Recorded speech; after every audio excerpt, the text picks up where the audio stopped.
Good morning everyone.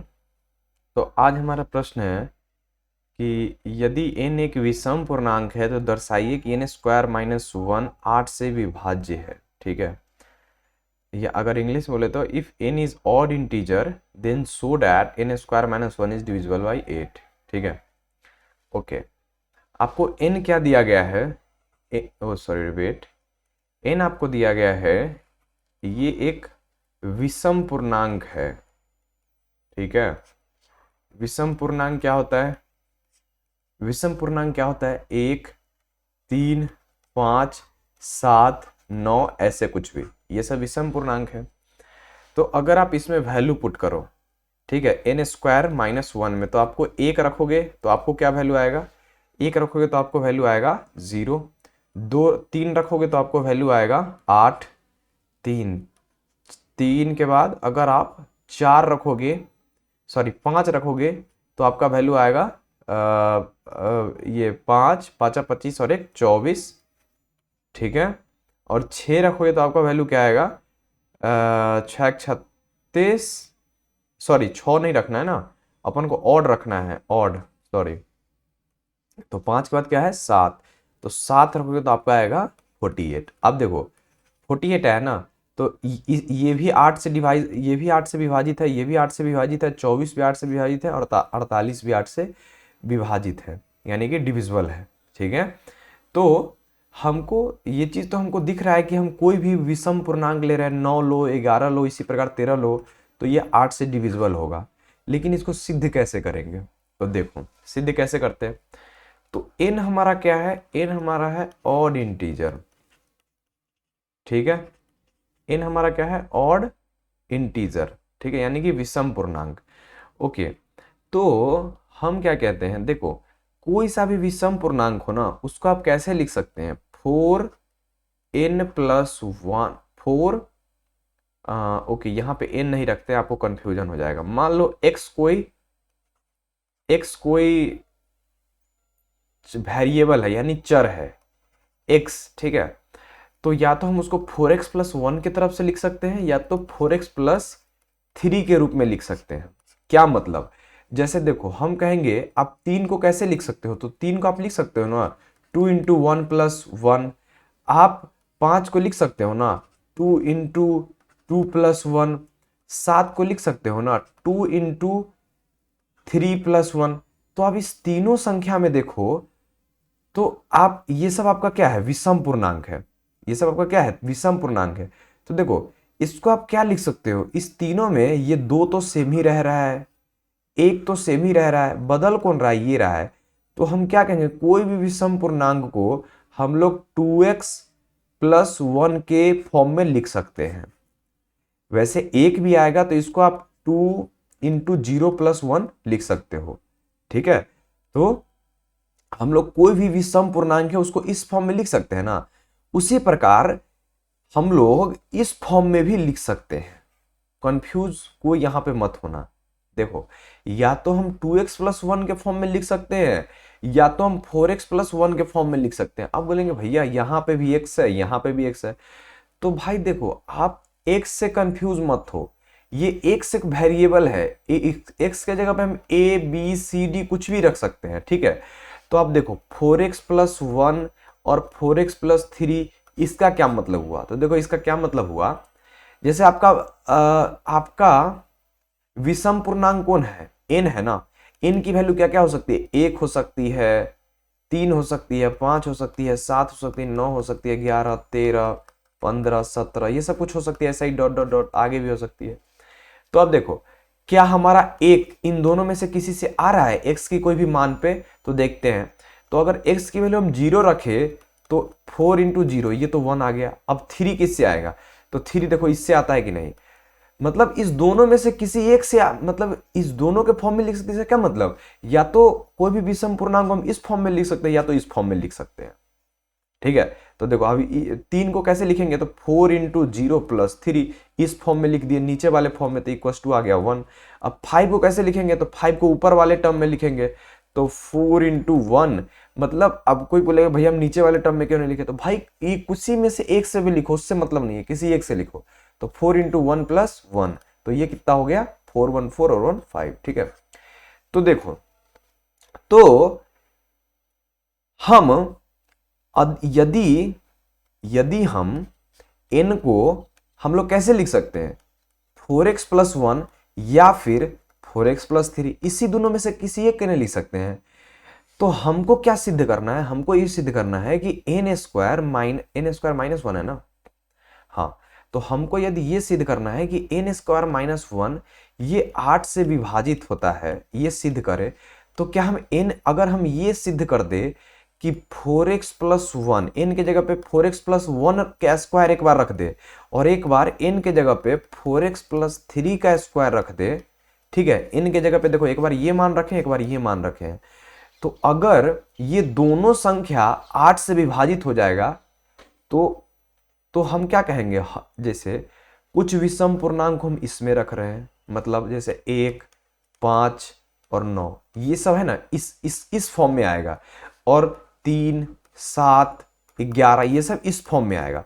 तो अगर इस दोनों फॉर्म में, अगर हम इस दोनों को हम ये सिद्ध कर दे कि ये दोनों 8 से विभाजित होता है, तो हमारा क्या हो जाएगा, हमारा ये सिद्ध हो जाएगा कि n स्क्वायर माइनस 1 8 से विभाजित होगा, ठीक है। ठीक है, तो चलो अब इसको खोलते हैं। तो 4x प्लस 1, 4x प्लस 1 का स्क्वायर माइनस 1, इसको निकालो तो वैल्यू कितना आता है, तो क्या हो जाएगा, ये हो जाएगा 16x स्क्वायर प्लस 1 और प्लस 8x और माइनस 1, तो 1 से 1 कट गया और हमारे पास बचा 16x स्क्वायर और प्लस 8x।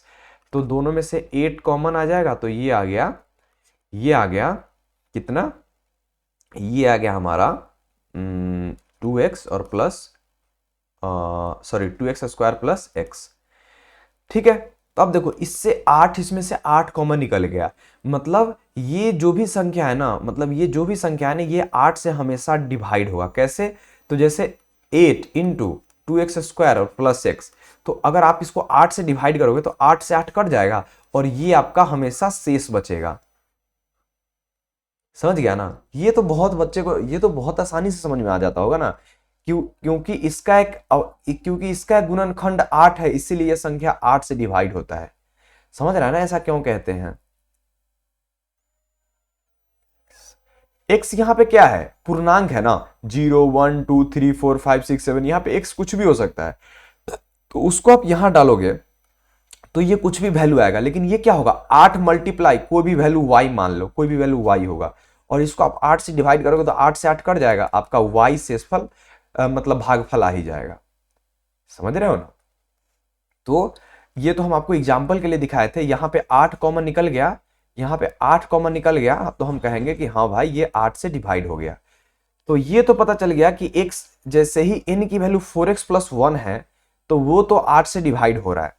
अब देख लेते हैं 4x प्लस 3 पे रख के, 4x प्लस 3, तो हमारा क्या था, n स्क्वायर माइनस 1 था ना, तो अब n के जगह पे रख लेते हैं 4x प्लस 3, तो इतना का स्क्वायर माइनस 1, तो इसको आप खोलोगे तो ये हो जाएगा 16x स्क्वायर प्लस 9 और a square plus B square plus 2ab, तो 2ab कितना हो जाएगा, 4 तिहाई 12 और दूना 24, तो ये हो जाएगा प्लस 24x, ठीक है, और माइनस 1, तो ये टोटल कितना हो जाएगा फिर 16x स्क्वायर प्लस 24x और प्लस 8। अब देखो, इसमें इस सारे में से 8 कॉमन निकल जाएगा, तो 8 कॉमन निकलेगा तो क्या हो जाएगा, 2x स्क्वायर प्लस 3x और प्लस 1, ठीक है। तो यहाँ पे x की वैल्यू 0 1 2 3 ये सब वगैरह वगैरह है, कुछ भी है, ठीक है। तो फिर से ये इसका वैल्यू मान लो कुछ अंतिम में y आएगा, इस सब का वैल्यू मान लो y आएगा, ठीक है। तो ये संख्या क्या हो गया, 8 इंटू वाई, ओ सॉरी सॉरी सॉरी, अरे हाँ, तो ये संख्या क्या होगा, वेट, ये संख्या क्या, अरे ये क्या हो गया, ओ शिट, ये लिखा क्यों नहीं रहा, ड्रॉ, हाँ, ओ शिट, नो, ओके, ये लिखा क्यों नहीं रहा है,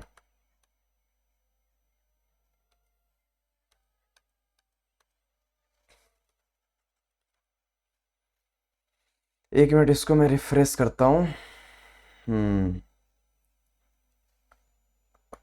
ओके, ड्रॉ, अब लिखाने लगा। अब देखो, तो हम लोग कहाँ पे थे, हाँ तो यहाँ पे थे। तो ये हमारा क्या हो गया, 8y हो गया ना।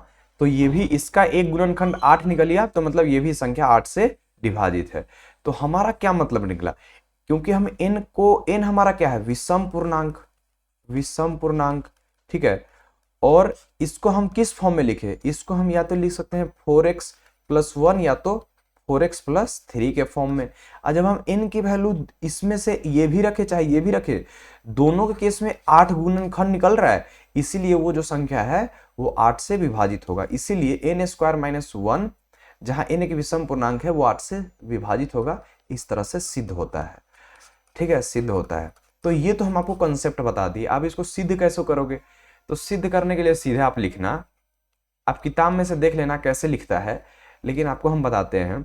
आप ऐसे लिखना कि माना कि n एक विषम पूर्णांक है, नहीं दिया गया है कि n एक विषम पूर्णांक है, सो हम हर एक विषम पूर्णांक को 4x प्लस 1 या तो 4x प्लस 3 के रूप में लिख सकते हैं, जहां x एक चर है।